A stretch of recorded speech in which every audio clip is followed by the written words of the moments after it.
seems to be a day of comrades today. Of course, we'll be taking another look at issues of protests, especially those ones happening in ABUJA and their implications on national unity, progress, and development. We're being joined by an activist, where he also likes to be called a pastor sometimes, public affairs analyst. If I elderly, that's one man who most times I tag a proper Akure man. Good morning. It's nice to see you again. Good morning, my brother. Thank you for having me. All right. It doesn't look like a favorable atmosphere as far as a Nigerian institution is concerned, and that has sparked so many protests in many areas of the country. But if you look at this election period, it's been protest upon protest in Abuja, the nation's capital, and one is worried what implications this will be having on national unity. Do you think this will really have reasons to hold on to this protest endlessly? Thank you, my brother. They have every reason to go on protesting in Abuja and any part of the country. Permit me to say this. We are in this mess in this country because most of us, we Nigerians, especially the Nigerian youth, the masses, we are irresponsible. How do you mean? Because of our irresponsibility, the governments at the federal level have decided to do things the way they want because they know that there's nothing any one of us can do. What should we have done in any case? I'm coming, sir. They know. The government can stand up today and say that, gentlemen, go and sleep. I have the power and we'll just go home and sleep. And begin to impregnate our wives. Nobody will ask the government why. So the people that are protesting at Abuja, Lagos, Far East, they have every cause to protest. They saw something that they perceived to be unpleasant to them, that they went to polling units, the police centers, they voted, they felt that they were cheated. And the Nigerian constitution guarantees them to protest, any Nigerian to protest. African Charter of Human and People's Rights guarantee every citizen in Africa to protest when they feel their right is being infringed upon. United Nations Charter of Human and People's Rights also guarantees it. So they are free to protest. The bottom line is that what are they protesting for? That should be our focus. Now, with all this protest, as much as it is allowed, there is this apprehension in some quarters, focusing basically on post-election violence. Now, some of these people, when they take to the streets on what we assume and expect as peaceful protest, it turns awry. Now, what do you think? How do you think it should be handled so it does not it does not go into what we don't expect? Number one, the government should call them, ask them, what do you want? They said they want their stolen votes restored. Give it back to them if you know that you have stolen their votes.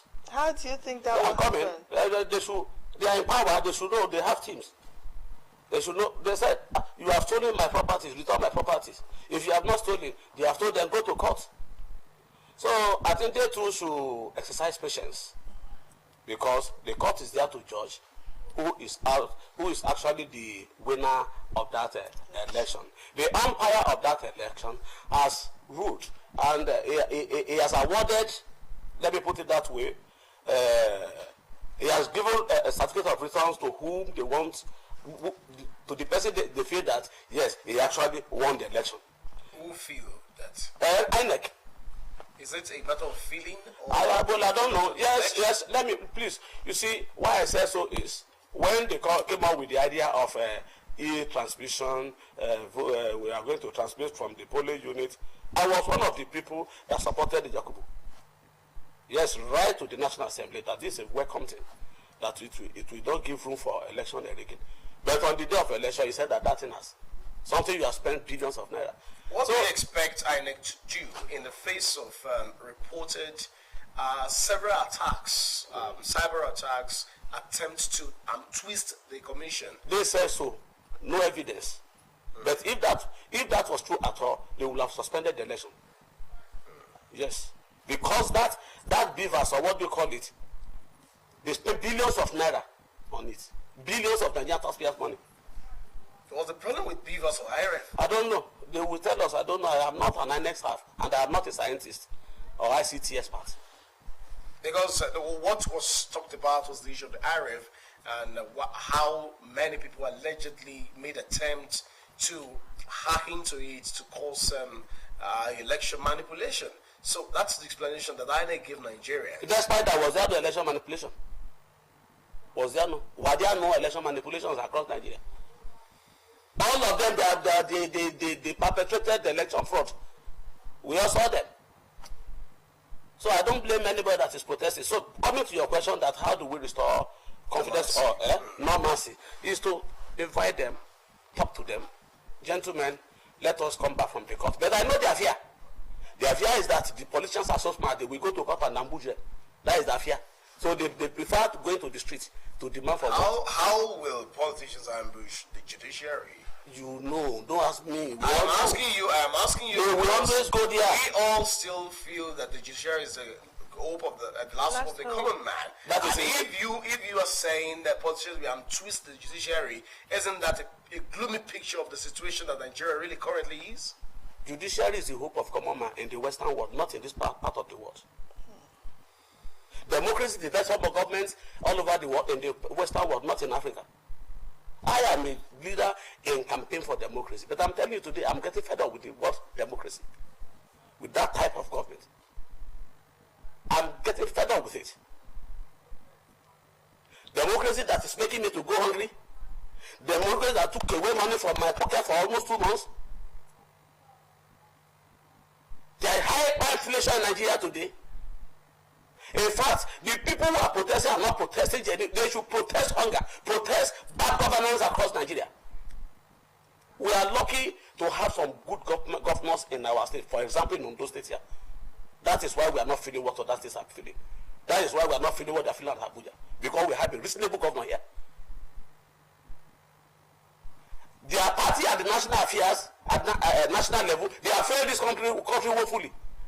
Because you want to conduct election, presidential election, so we will also die. I'm asking you, we have to have protested before now.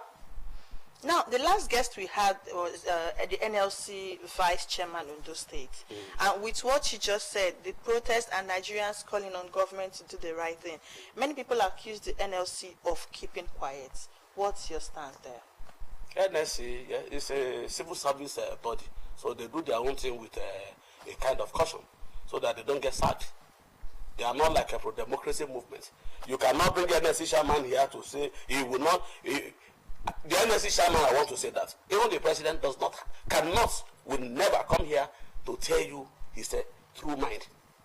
He will tell you his official mind, what the people would like to hear. No, I'm not an official person. I'm free to say whatever I want to say. So they cannot come here and tell me that they want to organize a protest. You want to organize protest 3 days to the end of our problems. How do you mean 3 days to the end of the problem? Don't you know when we started experiencing money scarcity? Where were they? So you're using the 3 days figuratively? Yeah, yes. Yes. Okay. That's about to. That's why I'm asking you. Thank you, my brother. You mean towards the end of the problem, you now said you want to. Okay, where's the protest? Have they gone on protest? Where is the protest anywhere in Nigeria? Show me. Look, my brother, we are in a big problem in this country. Maybe all of us should cry to God that God, we have entered into serious one chance to come and save us. Mr. Odele, I don't know why we're always quick to talk about crying to God when, humanly speaking, we have the solution to the problems in our hands. It's part of the responsibility. It is part of this irresponsibility on our part, waiting for God to come and help us.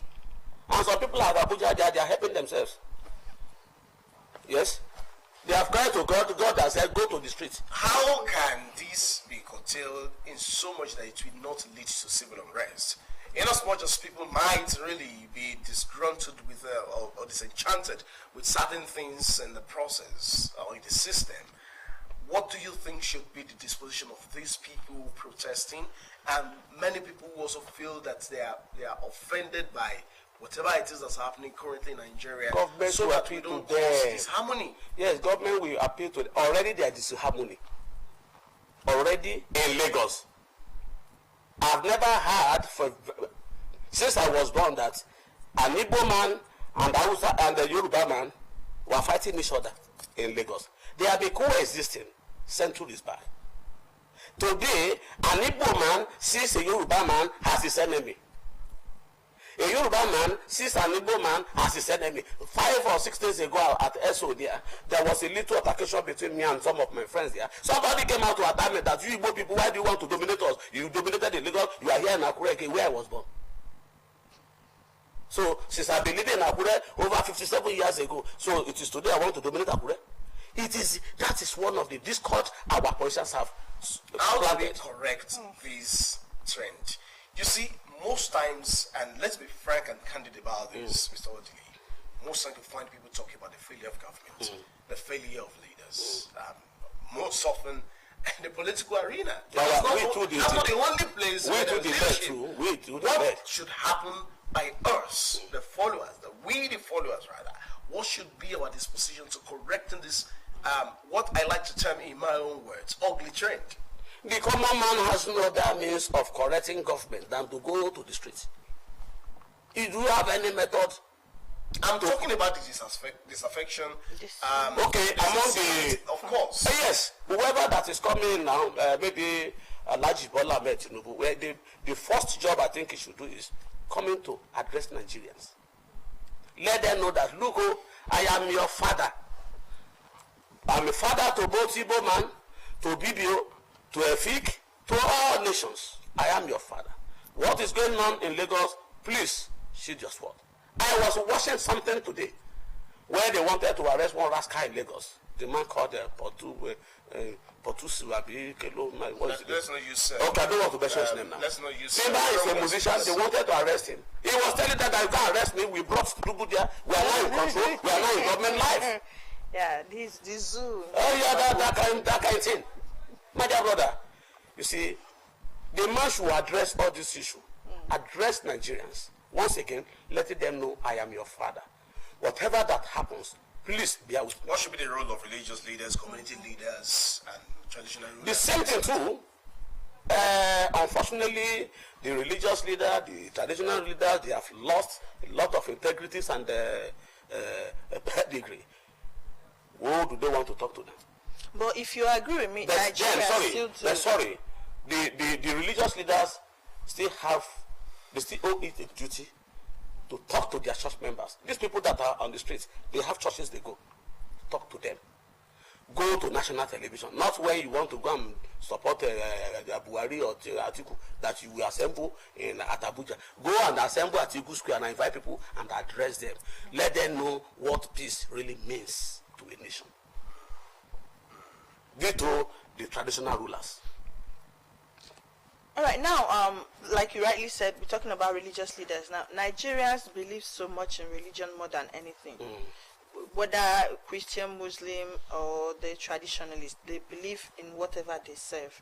And most times we also believe that when those people they look up to speak to them, there is always a change. We get to see those changes because they believe, especially Christians, they believe a lot in their pastors. And you as a religious leader as well, because we all know you are also a pastor. What effort are you putting in place to direct your followers in that direction? I preach peace to them. I preach Christ to them. I let them know the value of peace. We are here because there is peace in Ondo State. We can go to our rooms and sleep with our 2 eyes closed because we have a governor who cares for the security of his people. That is why it's like that. So I preach all this in anywhere I go. Now, there have been a lot of negative utterances since after the election. Some people are saying that, talking about the handover, others are against the handover, others are calling on people to take to the streets, and I know what these utterances can do to the democracy.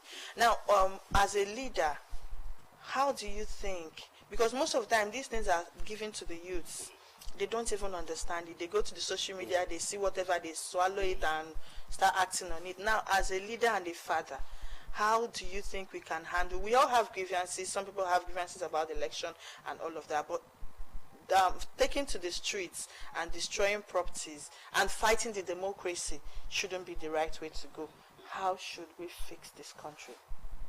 I think the way we should fix the country, like I've said, is that some people are saying they should not hand over. Some people say they won't hand over. Some people are saying another thing entirely. It is still the duty of the federal government to address this issue. Talk to them. Then instruct the security men. Go out. You don't continue to watch them.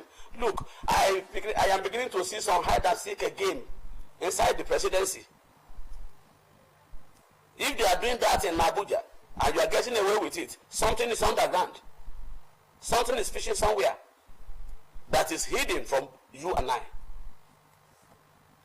But do they want to tell me now that these people can just mobilize and go inside that rock and chase Buhari away and they will be watching him?